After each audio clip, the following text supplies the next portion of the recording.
Good afternoon, everybody. Welcome to Be the Phoenix of Your Own Life, the Feminine Rising. My name is Julie Paulston. I am your host, and I am so grateful that you are here. Today, I am over the moon excited because I have my first interview. Because, we're starting this out. This is episode 3. Thanks for hanging in there. It's awesome. But today I want to introduce you to a friend of mine. She is probably one of the most badass women that I know. I am so grateful that she made it into my world. Her name is Heather Condomitti. She has spent 25 years in healthcare, from being an EMT to a chief to paramedic, and was an ICU nurse for 16 years until she's now experiencing long hauler syndrome from what she now knows was COVID and the good old Rona. After being forced to quit her job so she could recover, she dove into building her dream business. Even though she isn't an ICU nurse in the hospital, she's found a way to help others heal and provide critical care for the soul. Oh, I love that. She is a master transformation coach, a spiritual strategist, an intuitive energy healer, meditation instructor, educator, author, and speaker. Her experiences with emotional abuse, domestic violence, addiction, and nearly ending her own life has given her a deep insight onto what causes human suffering and how to truly awaken and heal. Through her own journey, she has created powerful programs that she now shares with others so that you can heal, awaken, and unleash your roar. Heather, girl, I love you, and I am so excited that you are here. So, the name of the podcast is Be the Phoenix of Your Own Life. And so, tell me, what made you say yes to jumping on a podcast with me? Oh, Julie, thank you for that introduction. And I too am so grateful that we have found each other and have formed a fast friendship. And I love watching you grow and blossom. And now doing a podcast, which you love doing, and Yeah. inviting so many amazing and cool people on here, myself included. But I love this. So thank you for the introduction. And why did I want to come on here? Because one, you're awesome. And two, I think it's so incredible inviting women on to share their stories of not just the bad things that happen, because we all have bad things that happen, but though there are some of us who have risen out of that. And I think it gives a lot of hope to others. I think it gives others strength. They can kind of lean on our experience as a way of strength so they can find their way out of the muck, out of the ashes. So they too can maybe get the tools or learn something new or have that support so they can find their way again. I love that. So, when you think about your journey, because you and I've talked about it, because we are friends and we're both in recovery, and when you think back to all of the muck and the mud that you've been through, what do you think was your defining moment that triggered you into deciding that your life was worthy? Take us back to that, because you've shared it with me. Take us back to that moment when you were done, and what made you decide to rise. There was one pivotal moment, and you and I have talked about that, but there actually were some others along the way that I'll share quickly. Um, I really had to pick myself up and start over multiple times. My first marriage was abusive. I was extremely young. I was pretty much frightened for my own safety every single day. Um, and when I left that, that was terrifying. I was 21, in college, trying to work a horse farm with my parents, and being in an abusive relationship. I didn't feel like I had anywhere to turn. And each of these experiences actually has woven into what I do today. But that experience of being afraid, thinking I was going to be killed every single day, not knowing what was going to happen, not wanting to be home, not feeling safe anywhere, but I didn't have anywhere to go.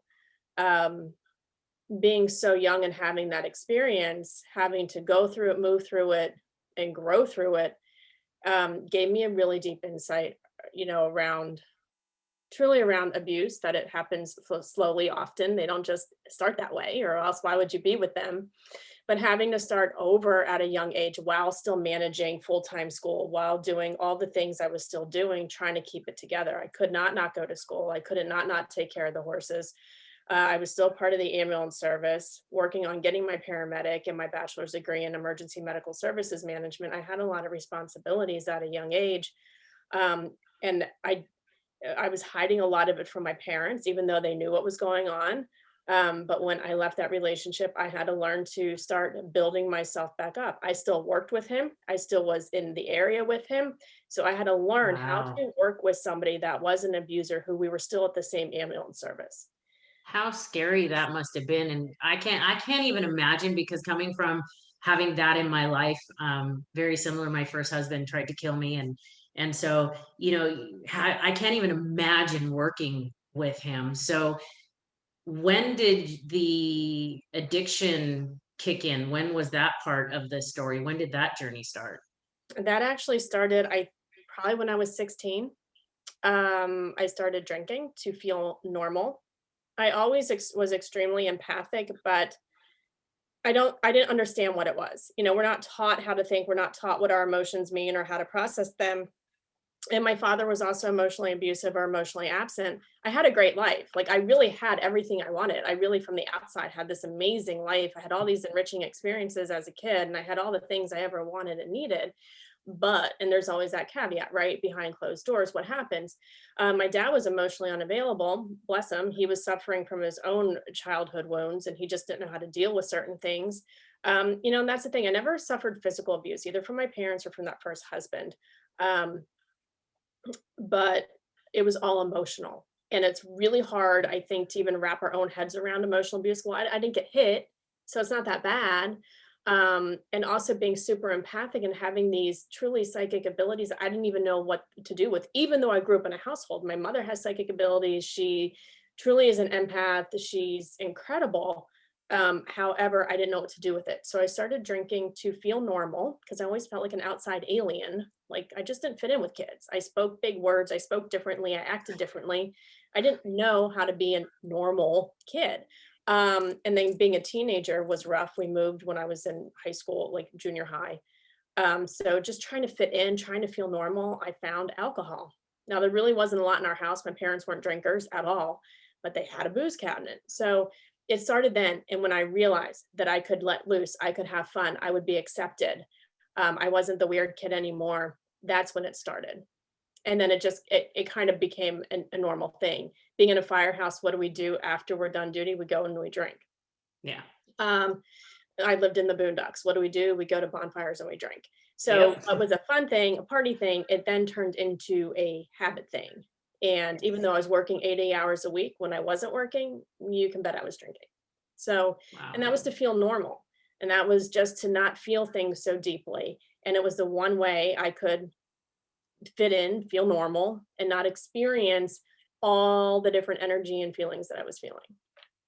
So now you said something I'm super, super curious about that I want to talk about. So you said your mom is psychic and you have those tendencies. And I know being a teenager that I was the outsider too. I was the one that I was the weirdo and I never felt in or fit in.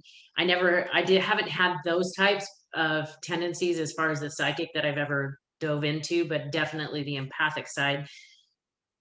What brought you to that point that you and I have talked about do you think it was because of the psychic abilities and the empathic that got you to the point where you didn't want to be here anymore?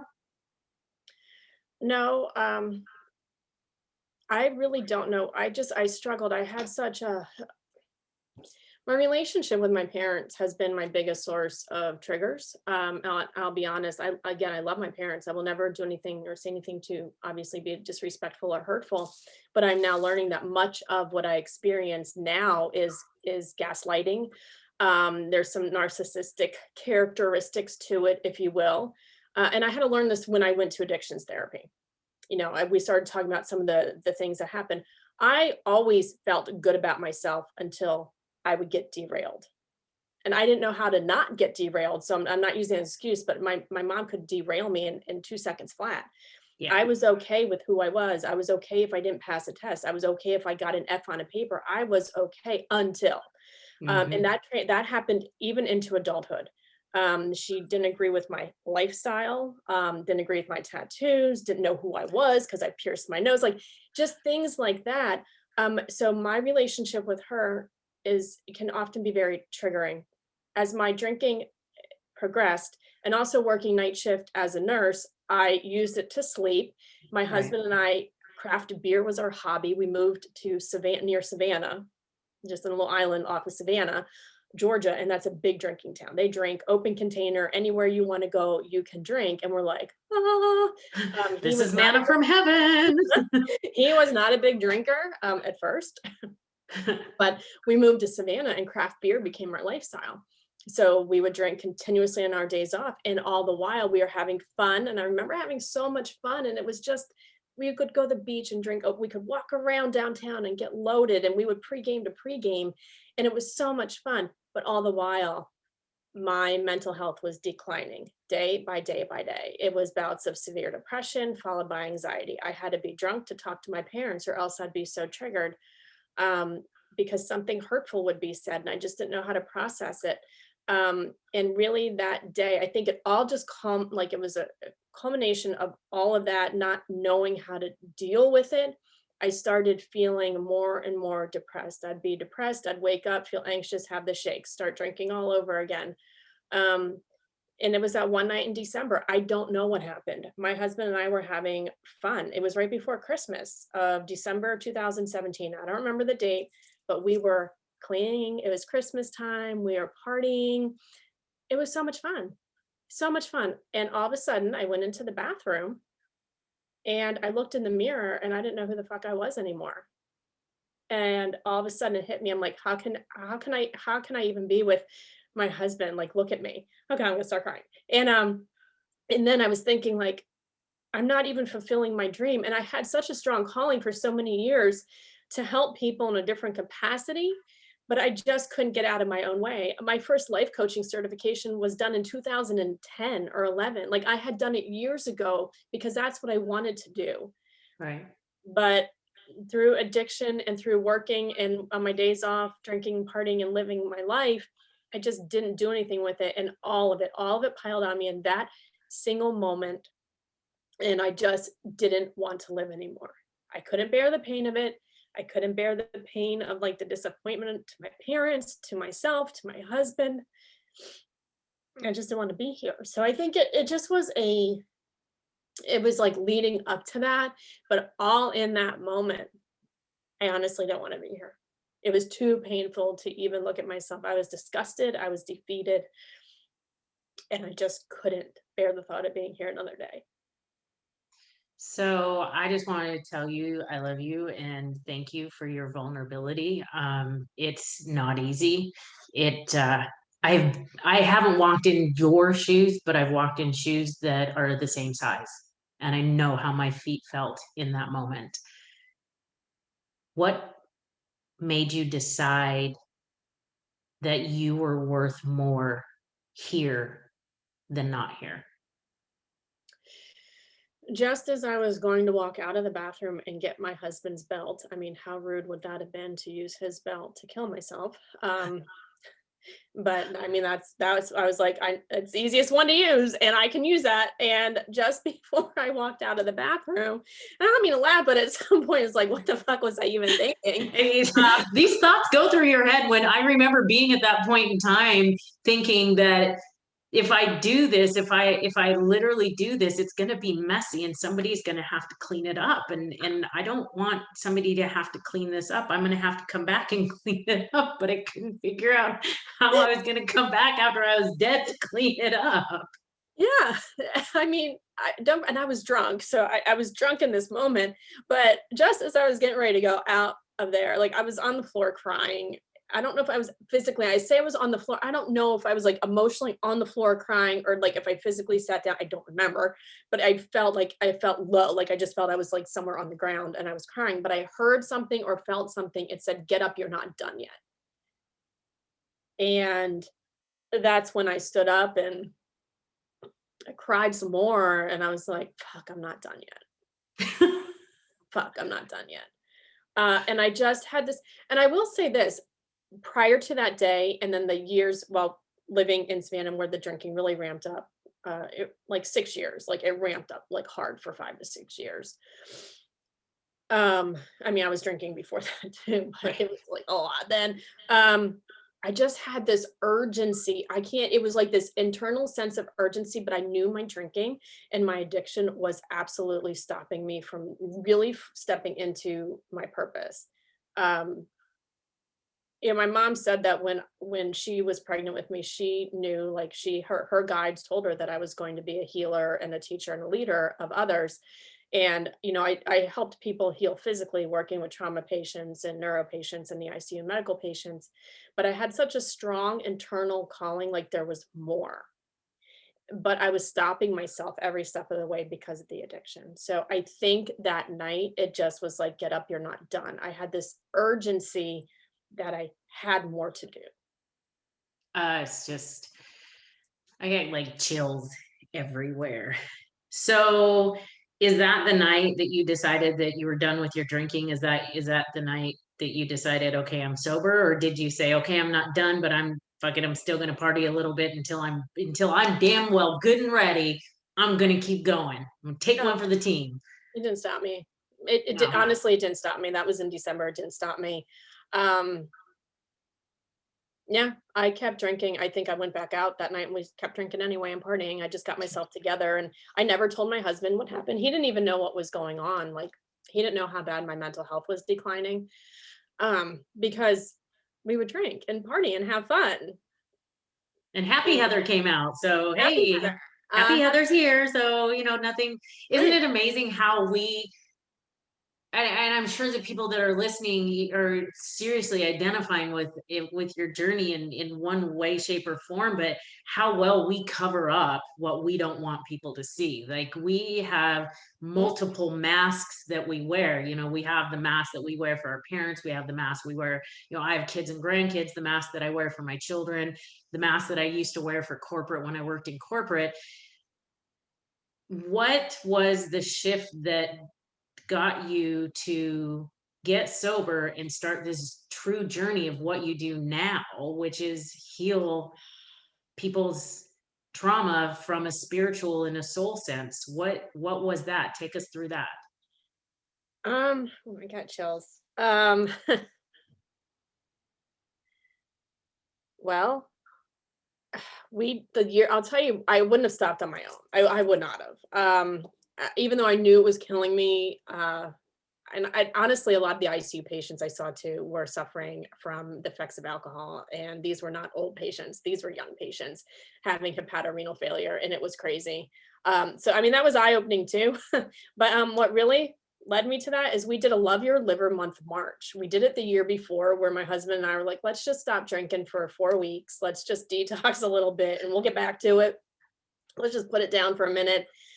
So we did it the year before. I made it the 4 weeks. It was difficult. He made it 3, and he started a week. But then this time in March of 2018, March 1st, so I certainly drank my fair share on February 28th or 29th, whatever. It was a leap year. I don't even remember. Started Love Your Liver Month March. And we did the whole month, but I got so sick. I probably detoxed really hard. I actually got so sick, like 10 days, 2 weeks into it. Um, I was so sick that Wow. I just laid on the couch. I missed the whole weekend of work. I was so fucking sick. I even quit vaping at the same time. So you want to talk about quitting two addictions at I Ooh, had smoke. Yeah, I know. Don't smoke if you have asthma. Terrible habit. Whatever. Don't judge. Who cares? it is what I it made is. poor choices, right? But vaping, I wasn't smoking and it was low nicotine. So I was vaping. I had to quit because I had such a bad upper respiratory infection and I was sick and I was probably detoxing. I quit both at the same time. Oh And God. yeah, talk about misery. Anyway, but I was so sick, I just kind of slept for 2 weeks. So I think I was able to detox. I finished out the month of no drinking and I realized, I'm like, wow, I'm not as fucking depressed anymore. Hmm, my anxiety's not as bad. Hmm, maybe I should stay sober a little bit longer. And it was never a really conscious thing to just quit drinking. But I also didn't start vaping again because I'm like, if I vape, that nicotine, I'm going to want to drink. But then if I drink, I'm going to want to vape because I want that nicotine. And I will say to this day, I crave cigarettes way more than I crave a drink. Way more, Yeah. Yeah. way more. Girl, I get that I hate the smell of cigarette smoke, Yeah. but it's that when you have it in your hand and you take that drag and it's the catch in your throat. And for those that are listening who've never smoked, don't go out and smoke just to see Don't what do we're it. talking about. Don't do it. Don't Right. do it. But those who have quit smoking probably know exactly what we're talking about. I don't like the smell of it. Gross. I every once in a while I'll go out and I'll come home, and if I've been around people that smoke, I literally strip my clothes off in the garage, throw them in the washing machine, and run naked through my house. You're welcome for the visual. But it's so funny because I can't stand it, but there's that part of it that I really, it was that I guess it was the ritual of it. It was probably the ritual of it. Mhm. So you got the Rona, you got the COVID. Got the old Rona. And the funny thing is, didn't reach the South yet. See, the rest of the world up north was experiencing because I got sick on March the 9th of last year. I remember because I had my therapist appointment, and at the therapist appointment, it was like March 9th, I think. I'm like, my throat hurts today. So I even took a picture at the office. I remember like not feeling well. And actually, that weekend, I had taken care of a really sick patient. Again, Rona was not in Georgia yet. So, like, the rest of the world started seeing it, but it didn't really hit the South until I think the week after I got sick. Then all of a sudden, they started seeing the Rona patients come into the ICU where I worked. So I just thought I just thought I was sick, but I got really super sick pretty fast. But testing wasn't available. Like, patients were not on isolation yet in our unit. This lady was like super respiratory sick when she came in, super young. I was like in her face while they were getting ready to intubate her and all these. And I'm like, she seems really, in my mind is like, her sickness seems inappropriate for her age and what's going on. Like, it was in my mind, like, there's something weird here. Um, anyway, I started feeling sick on Tuesday and it escalated really quickly. And that was the beginning of March. I wasn't getting better, wasn't getting better. We're hitting April. I mean, I kept calling out of work. I went on short-term disability. Now I have Wow. asthma. I've had it my whole life. And I'm like, this is different. I Yep. was having chest pain, shortness of breath. My heart rate was in the 150s. Mm. I was on multiple rounds of steroids, antibiotics. I didn't go to the doctor because I'm a nurse. Who doesn't? I don't go to doctors. Right. But I also was so sick. And then I heard Corona was making its way here. And I'm like, I don't even want to go out in public. I don't know what I Right. have. I don't want to be exposed. But my eardrum is ready to explode and I couldn't take the pain anymore. So I went to the doctor. I was 12 days in already, and testing's not even effective. It wasn't effective then. Like, they just were new in their testing. They Right. swabbed me, but I come to realize they didn't swab me that deeply. I was already experiencing these symptoms for a long, like 10 to 12 days, whatever it was.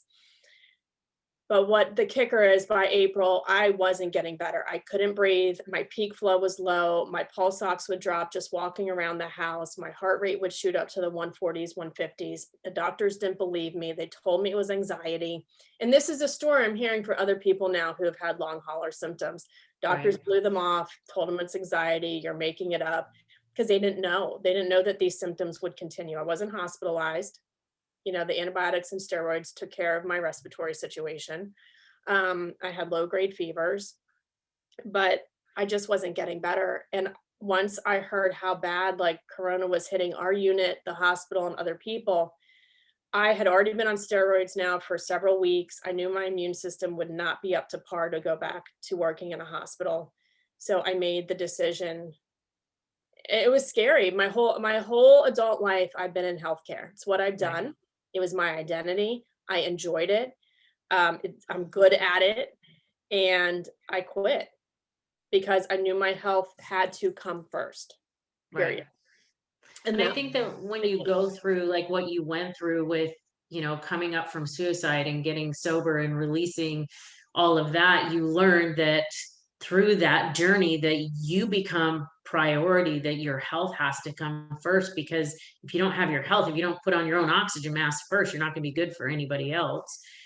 So when you started through, I love, love, love your journey, first of all, and what you do. And I really want you to talk about, you named this journey of becoming a coach, and I mean I look at what you do. You're a spiritual strategist and intuitive energy healing. You do meditation and transformation. How did you get to the roar method? Where did it come from? And how can people like find all of this stuff about you? Because I'm so curious how this all interacted with you leaving healthcare. What happened? Okay, so I leave healthcare. I really left it in April. But once I started feeling better towards the end of March, I was like, well, I might, you know what? Universe is telling me, start your fucking business already. Like, you've been dicking around for 10 years, get moving. So I was like, Right. okay. But mind you, I've been recovering physically for the whole year. So my energy was shit. I mean, it was difficult, not only like trying to like work through this stuff, having the energy just to get up, because the fatigue is a real thing and the brain fog is awful. But during my recovery, and really in the first stages, when I was going to my addictions therapist, we started talking a lot about triggers and around the triggers I have around my parents, because that was the hardest thing. I didn't want to have no contact with them. They're in their 80s, early 80s. But I also needed to figure out how to navigate through my triggers, because I did not want to go back to drinking. But that's the thing. I've discovered even more recently, just because I don't drink anymore, I'm not really fucking sober either some days, because Yeah. it's still the thoughts and it's still Yeah. the behaviors. Yeah. We get addicted to our own emotions, we get addicted to our pain story, and that truly is an addiction as well. But during my recovery, I'm very strategic, and that's why I say I'm a spiritual strategist. I do talk about the woo and energy, but from being in healthcare and the way my brain works, I like to take things that are extremely intangible concepts and make them into very tangible bite-sized steps. It helps people learn, it helps people retain. And I needed that, because when I was trying to figure myself out and deal with, and my husband was still drinking, guys, by the way, Nate was still Wow. drinking. And I was Wow. angry. I wanted to crawl out of my skin most days. I didn't know what to do with myself. I hated life. I knew if I picked a drink up, I would kill myself. Yeah. I was stuck and I was angered. I was a disaster every single day. I did not seek therapy until June. So March, April, and May, I was kind of on my own and I hated Yikes. life. Yikes. So it was horrible. When I started therapy and started realizing I had to understand my triggers, I had to understand the mechanism behind it. And realized I started doing a process in my own head. I started looking at it. And I also then referred back to all of the different life coaching training I've had. I have several certifications in life coaching, if you want to call it that. I mean, coaching training. I started looking at it and I'm like, I'm doing the same thing over and over. And the first method, it was AOAR. I'm like, oh, I need something better than that. AOAR doesn't mean anything. I was talking to a friend because it was awareness, observation, action, reflection that I was doing. When I felt a trigger, I would like, I'm aware of it. Okay, I see you. Hello, hello. I hate you. Hello. But then I'm like, nope, I'm gonna hit the pause button and observe it for a moment here. Let's just observe things. Let's not react. Let's calm down. Let's look at it. And then I was able to make, from conscious awareness, I was then able to take conscious action. And then I would always reflect back. Where was my emotional state? What was the trigger? What needs did I have that I needed to meet myself instead of externally? So anyway, I was talking to my friend. She's like, recognize. I'm like, that's it. ROAR. The roar method was born. And then my brand, Ah, Unleash Your Roar, came out of that. And really, with Unleash Your Roar, it is about, you don't have to be loud. Unleashing your roar is about finding that inner voice and finding that inner power and finding that inner calm. Because when we have that calm power, we are truly unstoppable. But we have to get there. And I wanted a system for myself that I now share with my clients. It is the same thing over and over. because when our brains are in chaos, when everything else is going and we're not remembering to tap, we're not remembering to breathe, we're not remembering to meditate, at least with our logic brain and our consciousness, we can start to repattern our thoughts. So roar every time. Just remember to roar. When you're upset, roar. Recognize it, hit the pause and observe. Decide what action you're going to take instead of a knee-jerk reaction, and then reflect back and keep reflecting back so you know where the trigger started. Anyway, that is how the roar method came about. And it is so useful because you literally can use it I've used it in the grocery store and I have used it to journal. So it allows you to either do it quickly or go into the deeper work. So when you hit the pause button and start observing, you're like, ooh, that's a belief system. Ooh, I gave that meaning. Ooh, yeah, I need to change my perspective. Ooh, I need to uncover that layer. Then you get to dive in deeper. Yeah. But Ooh, ooh. yeah, it's like, I know I'm in trouble when I look at something. I'm like, ooh. Uh-oh. If I do the ooh thing, it means that it's okay. It's yeah. time to take a little bit of a deeper dive. So how can people find you? I mean, so I'm sure I know that there's people listening to this who are like, okay, I need to know about this roar method. I love Heather. She uses the F word. She's my favorite person. And I should have put a disclaimer at the beginning. I will never not censor anybody on here because this podcast is all about being authentic and being who you are at your core. So yeah, so I know there's people listening that are like, I need some Heather in my life. So how do they get you in their life? Okay, well, guys, don't have a website quite yet, working on that. On social media would be the easiest way to DM me. It's Heather Condomitti. There is only one of me. I'm easy to find, but Julie will put the links in here. My free group is So Good. It is a community where we discuss different lifestyles. It's really about biohacking, using these tweaks. So So Good is a true lifestyle community. That's a free group. I also have memberships and coaching available. The easiest way to get a hold of me right now is through social media. Either send me a DM through Facebook or Heather_Condomitti on Instagram and send me a message. Awesome. Well, I will make sure that in the notes that I put all of the ways to get a hold of you. Okay. So, kind of wrapping up, if you could share one thing that has been really like when you found your wings, what is the one thing, if you could share with everybody that's listening, what's the one thing that you would gift to them about finding your wings and learning how to rise? I think it is so important, and I didn't know this. And this is one of the vows that I kind of made for myself in my mission, is that know that you are not alone. And I think so often we feel alone on the journey. So if anyone is listening and you have felt alone, know that you are not.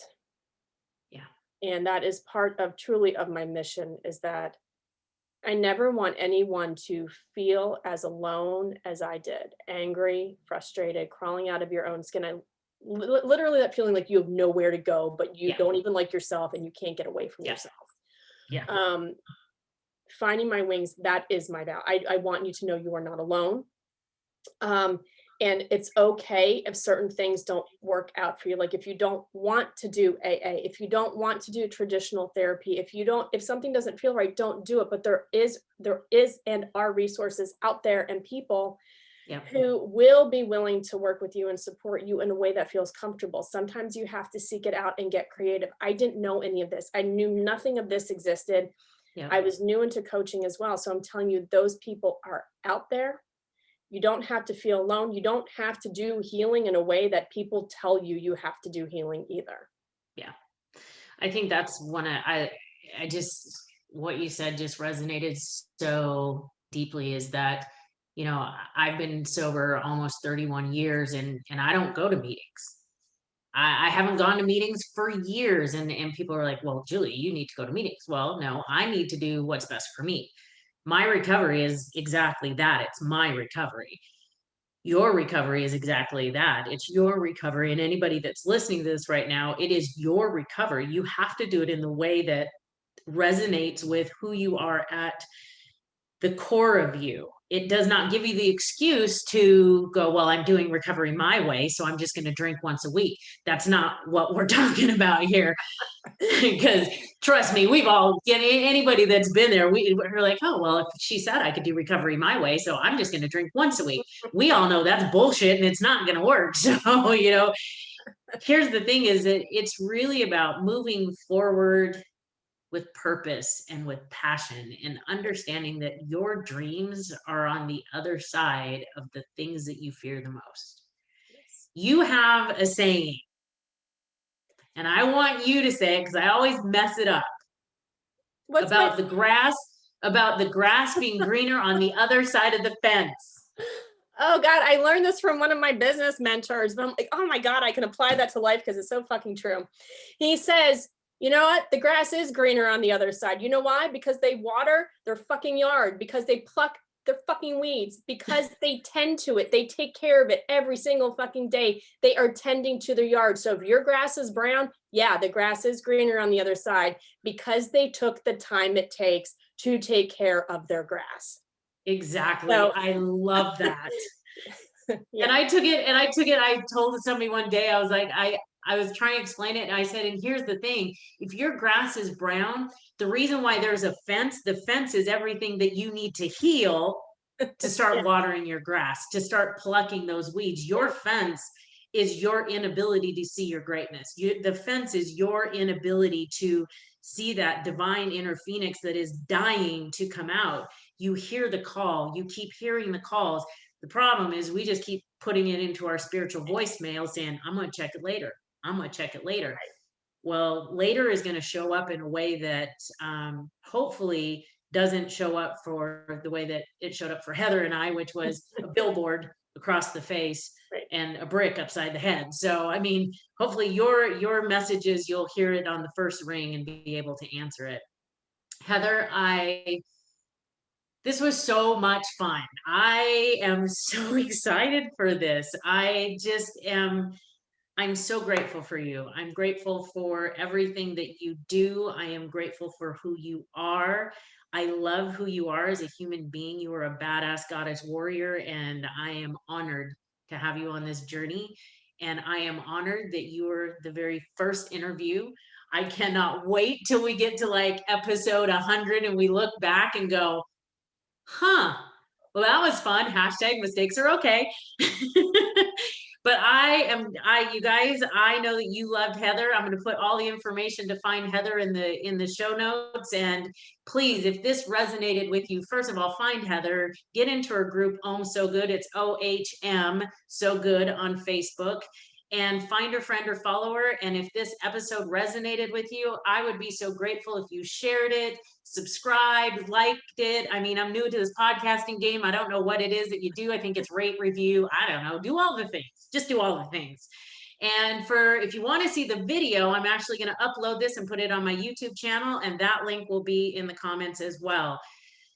Any last thoughts, Heather? No, I want to say thank you for allowing me and inviting me in this space with you and for being your first guest. This is so excited. I will say shamelessly, I hope you invite me back again so we can talk more things about life and rising out of our ashes, because this was fun. But guys, thanks for listening to us. Go rate, go share, go like, go do all the things you need to do to share this. My friend Julie is amazing, and her mission and her vision are absolutely incredible. So guys, help spread the word. Let's all support each other. And that's about it. That's what I got to say. That's awesome. Yeah, it costs nothing to be kind. And I close each one of, like, if you follow me on Facebook, I say the same thing all the time. Your voice matters. Your story matters. Who you are matters. You are enough. You were born enough. You sit as you are in your meat sack, exactly as you are enough. You're always going to be too tall, too short, too thin, too fat, too black, too white, too red, too white, it doesn't matter. You're always going to be too much for the wrong person, but you'll never be too much for the people that love you. And just know that you are loved, you are treasured, you are adored, you are needed in this world. Your voice matters, your story matters. And I am so grateful for you. Join me next week where I am going to be diving into some more fun, cool topics. And until then, I love you, I appreciate you, and we will talk to you soon.